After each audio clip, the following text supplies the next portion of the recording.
Chapter 19 of The Strenuous Life. This recording is in the public domain. Read by Bob Neufeld. The Strenuous Life by Theodore Roosevelt. Chapter 19. Christian Citizenship. It is a peculiar pleasure to me to come before you tonight to greet you, and to bear testimony to the great good that has been done by these young men's and young women's Christian associations throughout the United States. More and more we are getting to recognize the law of combination. This is true of many phases in our industrial life, and it is equally true of the world of philanthropic effort. Nowhere is it, or will it ever be, possible to supplant the individual effort, individual initiative. But in addition to this, there must be work in combination. More and more this is recognized as true not only in charitable work proper, but in that best form of philanthropic endeavor where we all do good to ourselves by all joining together to do good to one another. This is exactly what is done in your associations. It seems to me that there are several reasons why you are entitled to especial recognition from all who are interested in the betterment of our American social system.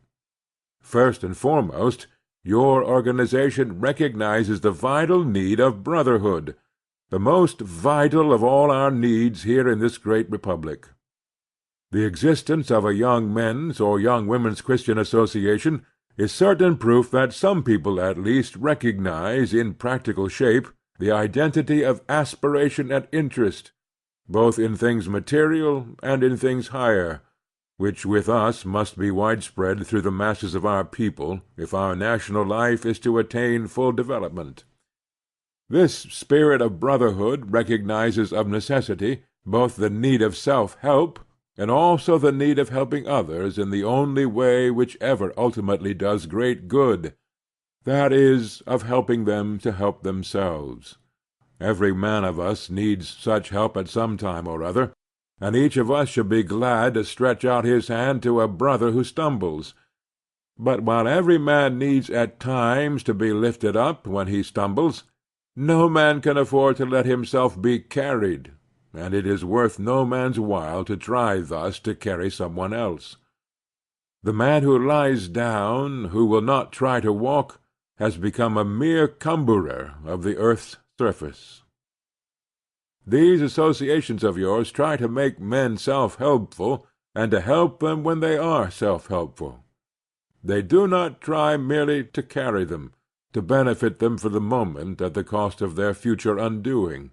This means that all in any way connected with them not merely retain, but increase their self-respect. Any man who takes part in the work of such an organization is benefited to some extent, and benefits the community to some extent. Of course, always with the proviso that the organization is well managed and is run on a business basis, as well as with a philanthropic purpose. The feeling of brotherhood is necessarily as remote from a patronizing spirit on the one hand as from a spirit of envy and malice on the other. The best work for our uplifting must be done by ourselves, and yet with brotherly kindness for our neighbor. In such work, and therefore in the kind of work done by the Young Men's Christian Associations, we all stand on the self-respecting basis of mutual benefit and common effort.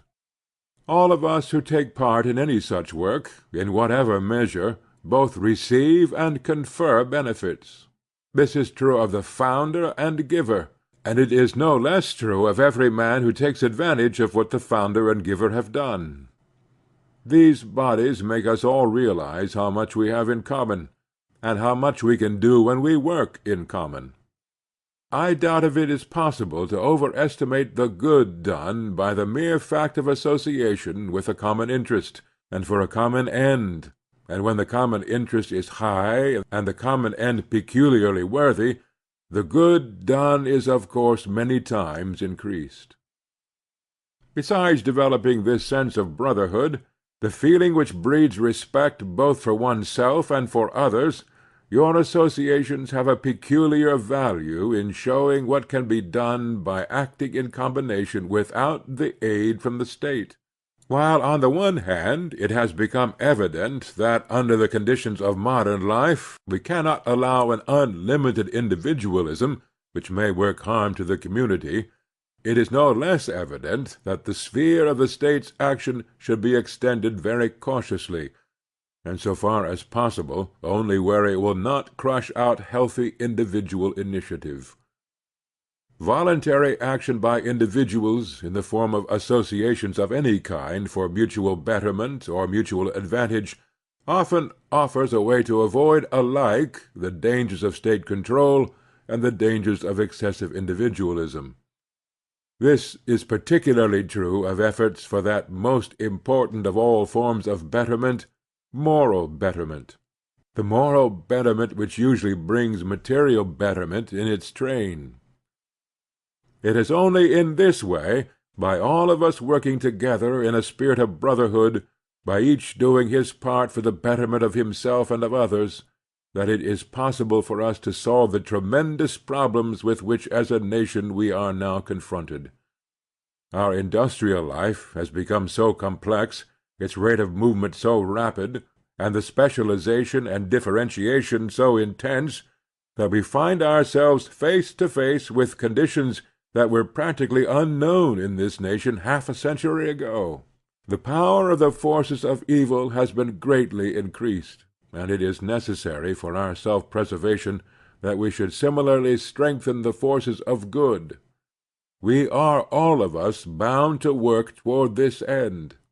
No one of us can do everything, but each of us can do something, and if we work together, the aggregate of these somethings will be very considerable. There are, of course, 1,000 different ways in which the work can be done, and each man must choose as his tastes and his powers bid him, if he is to do the best of which he is capable. But all the kinds of work must be carried along on certain definite lines if good is to come. All the work must be attempted as on the whole this Young Men's Christian Association's work has been done, that is, in a spirit of good will toward all, and not of hatred toward some. A spirit in which to broad charity for mankind there is added a keen and healthy sanity of mind. We must retain our self-respect, each and all of us, and we must beware alike of mushy sentimentality and of envy and hatred. It ought to be unnecessary for me to warn you against mere sentimentality, against the philanthropy and charity which are not merely insufficient but harmful. It is eminently desirable that we should none of us be hard-hearted, but it is no less desirable that we should not be soft-headed. I really do not know which quality is most productive of evil to mankind in the long run, hardness of heart or softness of head. Naked charity is not what we permanently want. There are, of course, certain classes, such as young children, widows with large families, or crippled or very aged people, or even strong men temporarily crushed by stunning misfortune, on whose behalf we may have to make a frank and direct appeal to charity, and who can be the recipients of it without any loss of self-respect. But taking us as a whole, taking the mass of Americans, we do not want charity. We do not want sentimentality. We merely want to learn how to act both individually and together in such fashion as to enable us to hold our own in the world, to do good to others according to the measure of our opportunities, and to receive good from others in ways which will not entail on our part any loss of self-respect. It ought to be unnecessary to say that any man who tries to solve the great problems that confront us by an appeal to anger and passion, to ignorance and folly, to malice and envy, is not, and never can be, aught but an enemy of the very people he professes to befriend. In the words of Lowell, it is far safer to adopt all men up and some men down for a motto. Speaking broadly, we cannot in the long run benefit one man by the downfall of another. Our energies, as a rule, can be employed to much better advantage in uplifting some than in pulling down others. Of course, there must sometimes be pulling down, too. We have no business to blink evils, and where it is necessary that the knife should be used, let it be used unsparingly, but let it be used intelligently. When there is need of a drastic remedy, apply it, but do not apply it in the spirit of hate. Normally, a pound of construction is worth a ton of destruction. There is degradation to us if we feel envy and malice and hatred toward our neighbor for any cause. And if we envy him merely his riches, we show we have ourselves low ideals. Money is a good thing. It is a foolish affectation to deny it, but it is not the only good thing. And after a certain amount has been amassed, it ceases to be the chief even of material good things. It is far better, for instance, to do well a bit of work which is well worth doing, than to have a large fortune. I do not care whether this work is that of an engineer on a great railroad, or a captain of a fishing boat, or foreman in a factory or machine shop, or section boss, or division chief, or assistant astronomer in an observatory, or a second lieutenant somewhere in China or the Philippines.